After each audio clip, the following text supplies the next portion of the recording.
Salut et bienvenue sur Cybermatic pour ce nouveau tuto sur Microsoft List. Aujourd'hui, on va sur Microsoft List notamment pour configurer les affichages. On a une multitude d'options qui sont disponibles, qui nous permettent de ne voir que ce qui nous intéresse de manière assez pratique, et c'est ça qu'on voit aujourd'hui. On passe à la pratique. Donc je suis sur mon portail Microsoft 365 et je vais aller sur ma liste habituelle, donc des tutos YouTube, dans lesquels j'ai ma liste qui est disponible. Donc pour rappel, dans cette liste, j'ai différents champs que j'ai créés. Le nom, donc qui est une liste de choix, les quantités commandées, qui sont des nombres après unitaires, qui sont des nombres décimaux. J'ai également affiché certains champs par défaut, donc créé, donc qui est créé automatiquement quand tu crées un élément de liste avec la date du jour, créé par, donc par moi-même. Mais ça pourra être par tes collègues quand tu partageras cette liste. On a également 3 colonnes pour ville, région et département qui sont présents ici.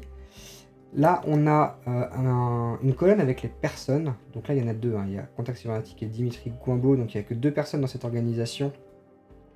Et du coup, c'est pour ça qu'on l'a de cette manière. Et une date de modification. Ce qu'on voit aujourd'hui, c'est comment afficher tout ça de manière potentiellement plus adaptée. Pour gérer tout ce qui est affichage, ici, tu vas pouvoir aller voir dans tous les éléments. Tu vois, ici, il y a différentes options qui vont s'offrir à toi. Donc la première, qui est par défaut, c'est la liste, donc avec tous les espaces qui sont préconfigurés. On va également pouvoir faire une liste compacte. Donc tu vois, là, ça a fait tout de suite de resserrer l'ensemble des enregistrements pour voir plus d'éléments à ton écran. On peut également faire un affichage par galerie. Donc là, on a différentes cartes qui s'affichent à l'écran. Donc voilà. J'utilise pas trop cette vue, mais je pense qu'elle peut avoir des avantages dans pour certains usages. Donc là, on va rester sur notre liste classique. Également, dans les options qui sont disponibles pour visualiser, on va pouvoir faire des tris et des filtres dans l'ensemble des champs qui sont à notre disposition, et ce, en cliquant sur les petits chevrons qui sont en tête de chaque colonne. Donc par exemple, pour les noms qui sont une liste de choix, donc du textuel, on va pouvoir trier de A à Z. Donc là, comme tu vois, les Henri Petit, John Doe, Suzy Dupont sont triés. Ou à l'inverse, de Z à A, pour pouvoir avoir ce type d'affichage. Pour les quantités commandées, vu qu'on a programmé que c'était une colonne de nombres, on va pouvoir trier du plus petit au plus grand, ou du plus grand au plus petit. Pour le prix unitaire, ça va être la même chose, plus grand au plus petit. Les dates, du plus ancien au plus récent, donc tu vois, c'est marqué en toutes lettres. Vraiment, on a une prise en compte du type de données qui est dans la colonne, qui nous permet de faire tous les tris dont on a besoin. Ensuite, on peut également faire des filtrages. Pour les filtrages, donc on n'est plus du A à Z, Z à A, on va être sur filtre et par. Et là, on va avoir les différentes occurrences de filtrage qu'on va pouvoir utiliser. Donc, par exemple, Henri Petit appliqué, et je zoome sur les seules entrées Henri Petit. Donc je peux filtrer sur autre chose et je peux retirer ce filtre, donc effacer tout, et en cliquant sur appliquer pour retrouver ma liste d'origine. Ça marchera pour tous les champs à peu près de la même manière. Donc là, par exemple, sur les prix unitaires, donc il y a beaucoup plus d'occurrences, mais on va pouvoir filtrer comme ça juste sur un prix. Donc à chaque fois qu'il revient, on pourra le voir dans cette vue. Donc voilà, très sympa d'avoir ces méthodes de tri et filtrage. Également, quelque chose de très puissant, de très bon à utiliser, c'est le regroupement. Là, ce que je vais faire, c'est que je vais pouvoir regrouper toutes les entités les unes avec les autres. Donc les Suzy Dupont ensemble, les Henri Petit ensemble, les John Doe ensemble. Pour ça, pareil, je vais sur mon chevron, je fais regrouper par nom, et comme tu peux le voir, automatiquement, il a trié tous les Henri Petit ensemble, les John Doe ensemble et les Suzy Dupont. La différence avec l'affichage de tout à l'heure, c'est qu'on peut voir que ici, on a un chevron qui nous permet de modifier la vue, donc en la rapetissant, et en ne développant que ce dont nous avons besoin.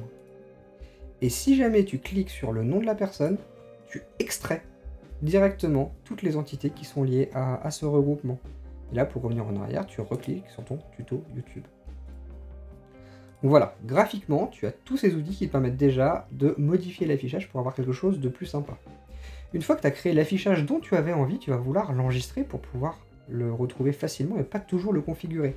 Et pour ça, il y a une méthode simple. On va retourner, une fois qu'on a tout configuré, on va retourner sur tous les éléments et on va faire un enregistrer l'affichage sous. Là, on a cette fenêtre qui s'apparaît. Et là, groupage non.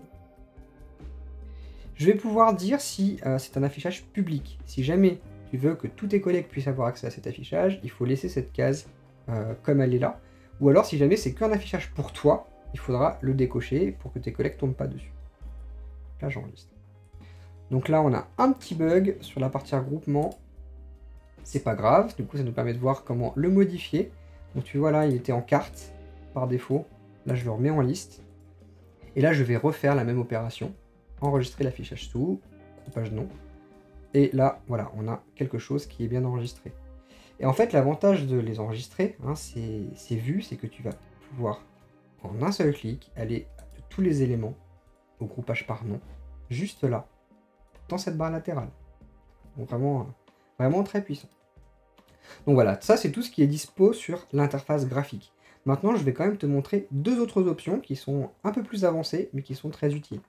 La première, je vais vouloir filtrer sur la colonne vendeur, ce qui est à moi, donc Dimitri Goimbaud.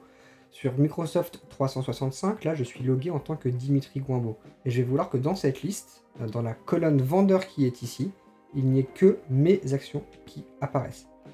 Pour ça, on va devoir aller dans les paramètres avancés de la liste. Donc on va sur la roue crantée, paramètres de la liste. Et tout en bas de la page principale, là, on a les affichages. Et on va créer un affichage. Et on arrive donc sur cette interface qui va nous offrir plusieurs options.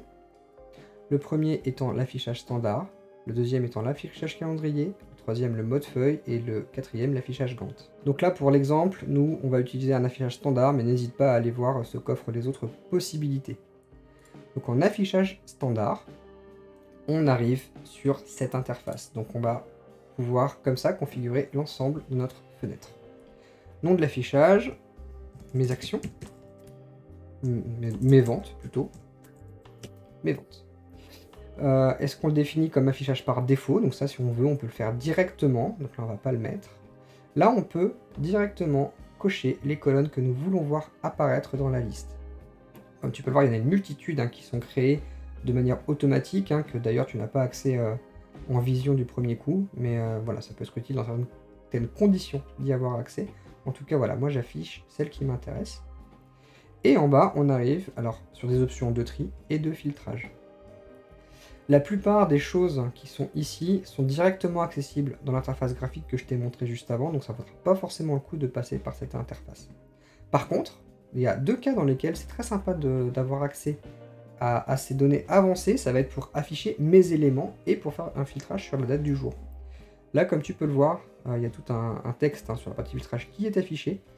Et en gros, si tu mets utilisateur actif sur la colonne qui correspond à ce que tu souhaites afficher pour toi, et ben on va faire ce filtrage intelligent. Donc là, c'était vendeur. Voilà. Si le vendeur est égal à l'utilisateur actif, alors on le met dans l'affichage. Ok. Et là, tu peux voir que ça y est, c'est actif. L'ensemble des entrées qui sont chez moi sont affichées. Pas plus, pas moins. Donc là, tu vois, elle s'est ajoutée. Donc là, s'il y a tous les éléments, donc là, il y a tous les contacts Sierba Marty, par exemple. J'ai toujours mon groupage en un seul clic que je peux montrer. Ou alors, l'onglet Mes ventes dans lequel il n'y a que mes actions. Et dernière petite manipulation, on va montrer maintenant comment afficher des éléments de la date du jour. Donc on est sur la même configuration que tout à l'heure, donc dans les paramètres avancés de la liste, on va sur la liste des affichages, et on va créer un nouvel affichage, toujours en affichage standard, du jour. Hop, on donne un petit nom, on va afficher les colonnes qui nous intéressent, donc je ne vais pas les changer, mais je pourrais en afficher bien plus. Et toujours dans la partie filtrage, là je vais prendre je fais un copier-coller de cet argument aujourd'hui, et je vais dire que les éléments créés aujourd'hui sont affichés, et uniquement ceux-là, pas les autres. Ok. Donc là, comme tu peux le voir, j'avais créé un seul élément aujourd'hui, et c'est celui qui est affiché maintenant. Si je vais sur tous les éléments, les éléments qui sont créés avant la date du jour, tu vois, le 10 janvier, etc. Et en un seul clic, les éléments du jour sont activés. Et avec toutes les configurations que nous avons fait, que nous avons programmées, on peut très facilement afficher notre liste dans toutes les dispositions qui nous intéressent. Voilà pour ce tuto sur Microsoft List. J'espère que ça t'a plu et surtout j'espère que ça va te faire gagner beaucoup de temps pour t'y retrouver, pour créer un des listes qui sont sympas et deux, les afficher correctement pour toi et pour tes collègues. Si cette vidéo t'a plu, abonne-toi à la chaîne, c'est super important pour moi que de faire grossir la communauté et surtout active ta petite cloche pour retrouver d'autres tutos sur Microsoft List et aussi sur d'autres domaines. Également, je suis Bref Creator, donc soutiens-moi en cliquant en haut de ce navigateur qui est respectueux de la vie privée. Allez, amuse-toi bien, et nous, on se dit à bientôt pour un nouveau tuto. Ciao!